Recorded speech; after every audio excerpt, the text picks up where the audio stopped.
అమ్మ, ఆంధ్రప్రదేశ్కి రాజధాని ఒకటి బెటర్ అంటారు, 3 బెటర్ అంటారా? ఒకటి బెటర్ అండి, 2, 3 అన్నది అనవసరం. పిల్లలకి భవిష్యత్తుకి ఉపయోగపడుద్ది. ఒకటి పిల్లలు కూడా జాబులు వస్తే వాళ్ళు ఆనందంగా ఉంటారు, మా భవిష్యత్తులు కూడా బాగుంటాయి.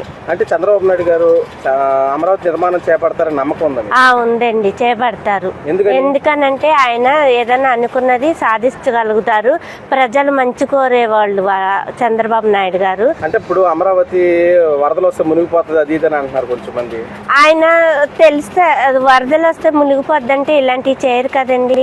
ఆయన మంచి కోరుకునే ఆయన కాబట్టి మంచి పనులు చేస్తారు. అంటే దీని అమరావతి వల్ల ఉపాధి దొరికిద్ది అంటారా? దొరుకుద్దండి ప్రజలకి. అమరావతి వల్లనంటే ఆఫీస్ కంపెనీలు అలాంటివి పెడుతున్నారు కాబట్టి పిల్లలకి దూరంగా వెళ్లకుండా దగ్గరగా రాజధాని దగ్గరగా ఉంటుందని ఉద్యోగస్తులు అవి వస్తాయని పెడుతున్నారు చంద్రబాబు నాయుడు గారు. మీకు ఎలా అనిపిస్తుంది అమరావతి? నాకైతే ఆయన చేసే పనులు చాలా హ్యాపీగా ఉందండి. మా అన్న చేసే మంచి పనులు మాకు ఉపాధి కలుగుతాయని మేము అనుకుంటున్నాము.